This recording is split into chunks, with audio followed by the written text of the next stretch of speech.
She screamed for help, but no one came, until a retired black army officer heard her cry and ran straight into danger. What he did next turned a nightmare into a miracle, and made him a true American hero. You don't expect to hear a scream like that in the suburbs. Not in a peaceful Georgia neighborhood. Not when the streetlights are on, the sidewalks are clean, and kids ride bikes till sundown. But on that quiet Thursday evening, a scream shattered the stillness.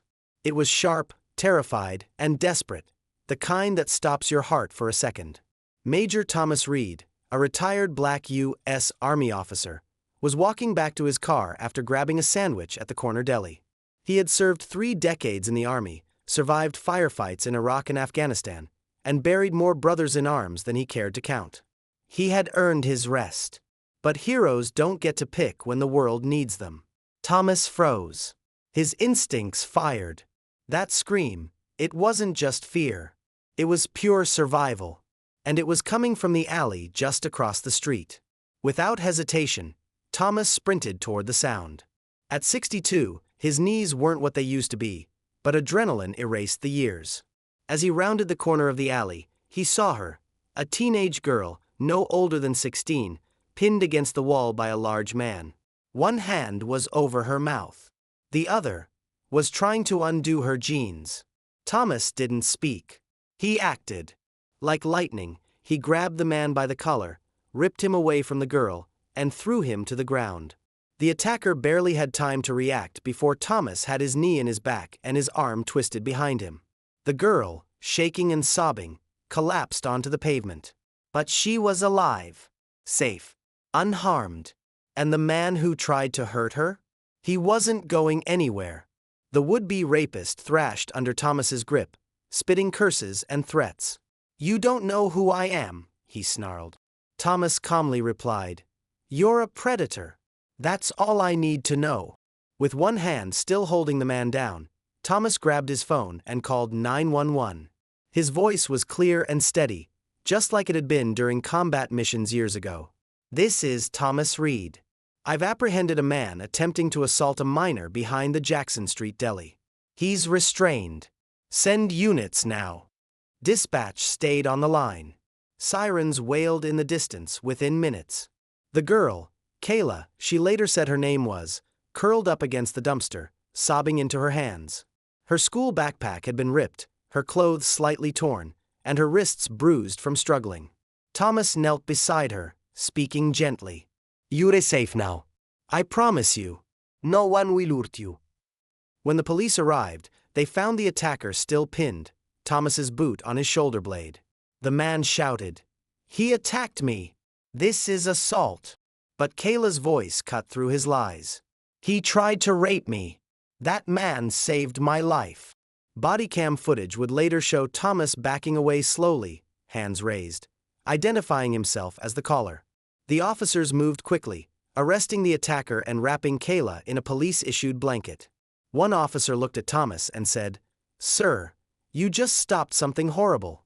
Thank you." Thomas nodded, but didn't say much. He wasn't looking for praise. He was just doing what a soldier does, protecting the innocent. The next morning, the local news exploded with the headline, "Retired Army Officer Saves Teen Girl from Rapist in Local Alley." A bystander had caught a blurry phone video of the police taking the suspect away while Thomas stood nearby, arms folded, watching silently. Social media blew up. Within hours, #ThomasReed was trending locally. "This man is a legend.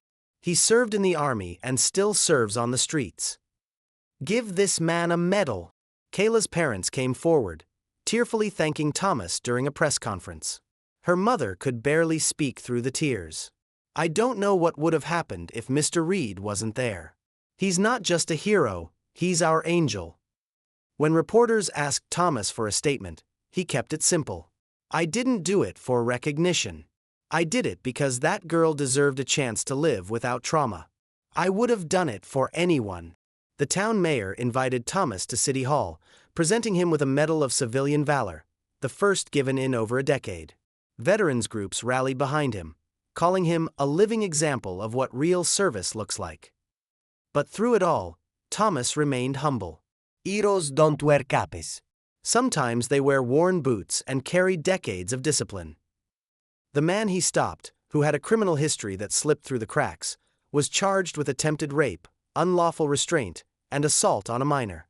He pled not guilty. But Kayla's testimony, the video evidence, and Thomas's clear account made it open and shut. The attacker is now facing 25 years to life. In the weeks that followed, Thomas went back to his life. Mostly.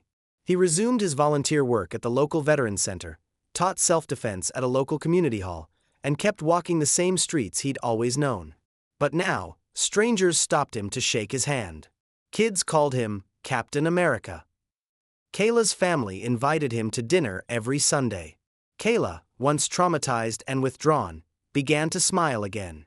With therapy and family support, she returned to school, and she always carried a small charm bracelet Thomas had given her, engraved with the words, "You are stronger than what tried to break you." When asked how he feels about what happened, Thomas usually shrugs. "I didn't stop being a soldier just because I stopped wearing the uniform." His story inspired others. Donations poured in for assault survivor support groups. One woman started a self-defense training club for teenage girls, naming it the Reed Initiative. Across the country, the story reminded people that bravery isn't about fame. It's about action when it matters most. Thomas didn't just stop a predator. He reminded the world that courage comes in all shapes, ages, and colors. That one man, even retired and quiet and minding his own business, can still change someone's life forever. Not with weapons, not with power, but with honor, instinct, and the heart of a warrior. If this story touched your heart, don't forget to like, share, and subscribe.